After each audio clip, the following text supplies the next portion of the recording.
I'm about to introduce our guest today. And now, as she's getting ready to come on camera, I have just a ton of great things to say about our guest today.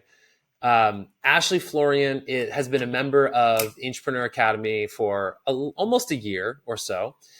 Before that, she was working with my wife, and not everybody has met Keelan in this group right now, but I can rest assured she's the shiny object of the two of us, to say the least. Ashley is an incredible entrepreneur, but what's also amazing about Ashley is she also has a very high visionary score. So she's working in an industry that I think entrepreneurship is like not only pioneering, but something that's incredibly valuable and not really easily seen in the medical industry. So, Ashley, I'm super excited to have you join us today. Welcome, and how are you doing? It's good to see you. Thanks, Scott. It's good to see you. So, Ashley, as we get started, tell everybody a little bit about yourself and kind of like what industry you're from. Help them understand a little bit more about you if you could. Sure. Yep. I'm a nurse, just a nurse, but I'm working for a doctor and I get to intrapreneur for her. I love that. And when it comes to like entrepreneuring for a doctor, I think if anybody else shares like the similar opinion, when you think about like doctors and lawyers and accountants, like that feels like, whoa, maybe entrepreneuring is off limits to these industries. So maybe invite us in, like, what does entrepreneurship look like to a doctor? Yeah, for us, I think the biggest thing is it's a partnership, and just sharing interest in her business. I know sometimes it's weird to think of medical things as a business, but it really is. But I think she just needs a gatekeeper a lot of times. And it's just a co-mission. Sometimes I think that those type of professions need a commissioner more than any, because they don't have some of the positions that other corporations or businesses have. Interesting. So commissioning inside or with a doctor is something that's pretty interesting to, I think, a lot of people. So I know how I define commissioning. Maybe define it for us, if you would, in your own words, for people who are like, commissioning, are you guys saying it right? What does that even mean? Well, I'm not going to use my words. I'm going to use your words that I've heard you say before. It's when someone else cares about the business as much as the entrepreneur or the entrepreneur. So it's that teaming up. I think you've even used the terminology of like adopting their baby. But it's that to me is that partnership that's commissioning. It's coming in alignment with their vision, even though we might have suggestions on what that looks like or how to implement that vision. It's just that coming alongside. It's the Aaron to the Moses kind of thing. I love that. Now, for the entrepreneurs in the group, help us understand, like, they might think, well, man, I don't know if I trust anybody with my vision, right? How are they going to know it as well as me? Maybe talk a little bit about that dynamic between you and your client. Well, when it started for us was she was actually going to let me go because she decided to hire someone in office instead of remote. And that was when I presented all my ideas to her. And I think she had this light bulb moment. And forgive me, but these all start with I's. I was thinking about these before I got on here. But I think she appreciated my innovation, my initiative. But I think, and there's one more, integrity. But I think what made her eyes light up is when she realized I have the same amount of interest in her business as she does. So to me, I mean, I don't know my own business, so I don't know what that feels like, but I'm assuming that if I had someone that was innovative, that wanted to implement things, they could get things done, and they actually cared about my business the way that I don't have financial stake in the game, but if you really are co-missioning, you care deeply about the vision, you care deeply about the person you're working for and the people you're working, your clients, all of that, you care deeply. And I mean, that to me is invaluable. Oh, there's another I, invaluable. You're making frameworks for us, right? Like just off the top of your head. This is amazing. So, man, I want people to hear that, right? Because caring as much about somebody else's business as they do, it's rare.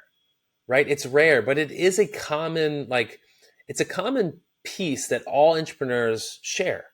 It's like, because we are like, we adopt their visions, we are surrogates, so to speak, right? We're gonna steward what they have, and we're gonna do it in a way that, golly, like, they don't really even want to be a part of, because those day-to-day operations, though they care about the outcomes, they don't really care about the inputs, do they? Do you see that being the same way with your client? Yeah, I mean, she owns a smaller business, so I think that there is a little bit more hand in some of that. And I think it's funny because she's a little bit more of an implementer, and I'm a little bit more of a visionary for our roles. So it's kind of funny. But yes, in general, I do agree with you that if we can get to the goal, it matters less how we get there and more that we got there. I like that. That's super important. So you talked about innovation, integrity. What were the other I's? Share those with us again. Um, Innovation. Oh, initiative. I think entrepreneurs take initiative, and then interest in the business, in the business and in the entrepreneur. Tell me more about that. Like, what kind of interest in the entrepreneur? I think with commissioning, there's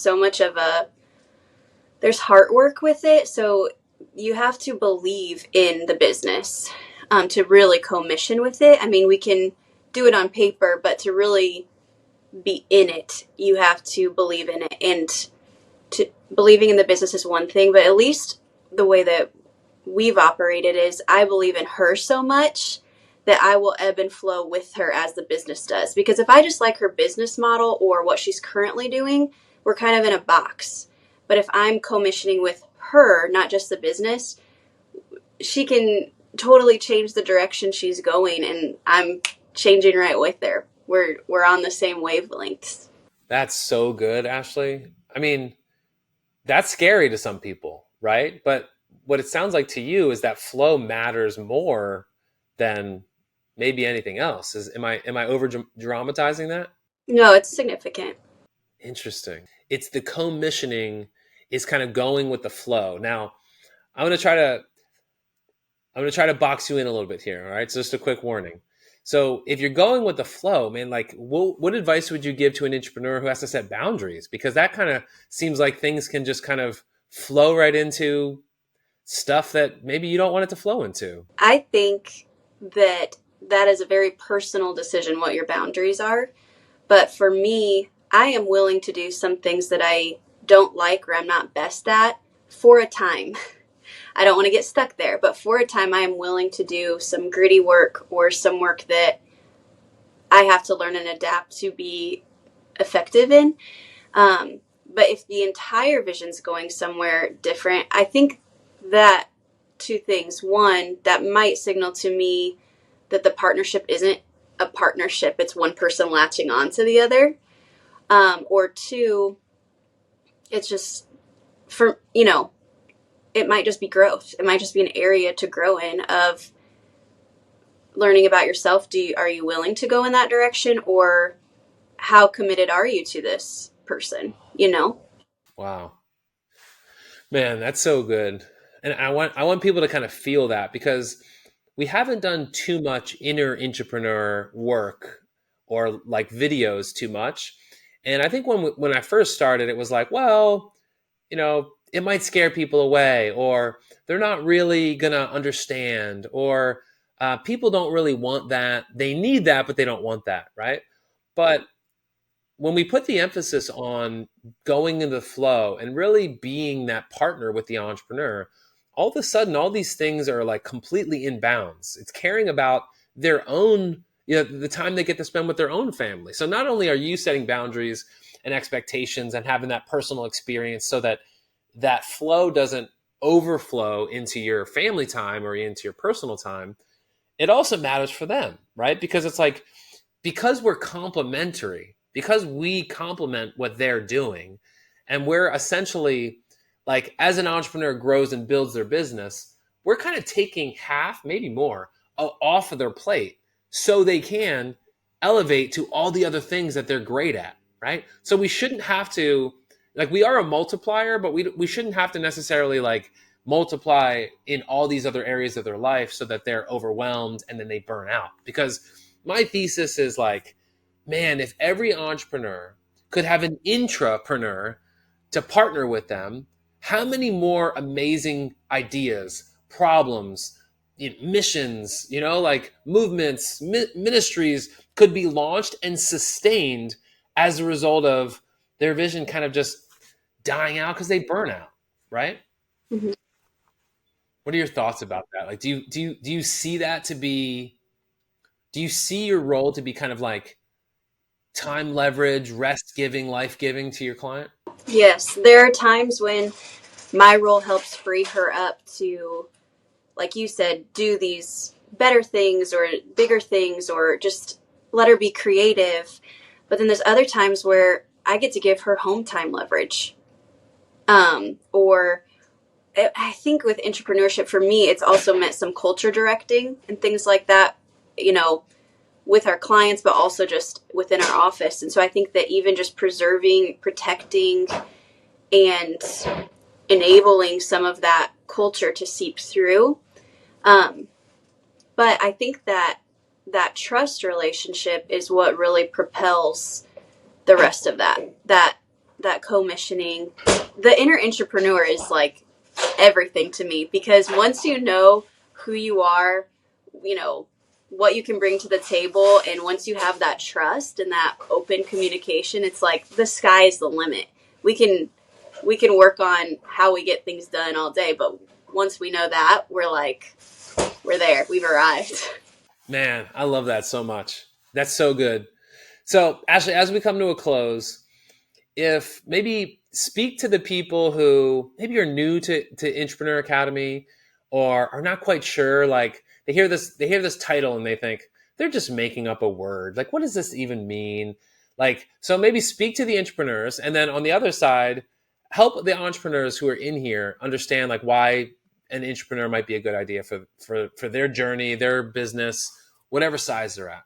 Well, for the entrepreneurs, as a fellow visionary, I can't think of, like, I was thinking, because I've thought about, starting my own business or in X amount of years, anyway.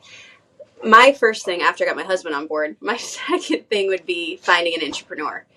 And truly, the reason is it's even just that encouragement, or that I have an idea and someone goes, I'll make that come to fruition. Like, I just can't think of a better way to start, grow, maintain a business. I mean, I'm like all in on this idea, and I think from both sides of it, it makes so much sense. But for the entrepreneurs that maybe are just kind of just getting their feet wet, I think the biggest thing is that I learned getting my feet wet was allowing yourself to have a seat at the table. And, I didn't start an entrepreneurship journey until I was let go and decided to make a business proposal. And I was like, I have all these ideas, but how much more what I could have done those 2 years before I just kept my mouth shut and I was just an employee all that time. But it was in me, but I didn't let it out until there was a catalyst. And so I think that we probably know it's in us more than we realize, but once we realize it, just allowing ourselves to pull up a seat at the table, even if we maybe aren't invited, and then see, and that's not for everybody. That's fine. But I think that most entrepreneurs, if someone came up to them and said, hey, I've noticed this issue, I have this idea, and I can help you make it happen. Yes, please. I mean, why not? 100%. I love that you said, even if I'm not invited, because like that, they don't know. Like, I want everyone to know, they don't know that they need to invite you because nobody is asked to be invited before, right? They've got this, metaphorically, they've got this big pool in their backyard and they think everybody else has their own pool. And the entrepreneurs are like, hey, can we come over and swim? And they're excited to let you come over and swim. They want you to swim because the pool never gets used, right? And it's like, for I heard somebody call it, they said, like, right out, they're like, you know what? I'm an aggressive suggester. Is that all right? I'm like, aggressively suggest away, because I love new ideas, right? And especially like as it comes to my business as an entrepreneur or as an intrapreneur, I'm always seeing new ways. You know, one of the quotes that I feel like has always kind of guided me as through a growth process is like, when you change the way you look at things, the things you look at change. And intrapreneurs change the way they see a business for the first time. So, man, I'm just so grateful that you're a part of the community, Ashley, and I appreciate you taking the time out of your day as mom and intrapreneur to come and visit with us. I really I'm excited to continue the inner intrapreneur process, because we're going to start on going deeper on that next week. And yeah, man, thank you for taking the time, Ashley. We're so grateful to have you, and we can't wait to chat with you again soon. All right. Thank you. You're welcome. Have a good day. Man, Intrapreneur Academy, this is gold. You just heard Ashley Florian, a member of the Intrapreneur Academy. She's been with the Intrapreneur Apprenticeship program with us that ended at the end of the year. And she just talked to us about how she intrapreneurs for a doctor. So for those of you out there who are like, I'm just not sure if this intrapreneur thing would work in my industry, it will. It has worked in so many other industries, because somebody is carrying all the weight. Somebody's carrying all the weight, and that somebody is an entrepreneur. They're a business owner. Maybe they're a doctor, a lawyer, an accountant, a marketer, whoever. They're carrying all the weight. They want somebody else to bring some ideas. They want somebody else to bring advances in innovation, technology, process, organization, team building, leadership, vendor management, customer success, products, courses, marketing, sales. It's you. You are the one they need. So choose who you want to work with. Evaluate who you are and what you're best at. Match up your best gifts with their biggest needs, and trust the process of intrapreneuring, co-missioning with someone who's going after something, who's solving a problem in a specific market, in a specific industry, for a specific target market. And adopt that vision, adopt it as your own, and innovate, implement, build, design, create inside. I can promise you that they haven't seen the capabilities of an entrepreneur. Have they experienced employees? Absolutely. They have. There's nothing wrong with employees. Employees matter. But an intrapreneur has an entrepreneurial mindset. They solve problems across departments. They act like the entrepreneur inside the organization.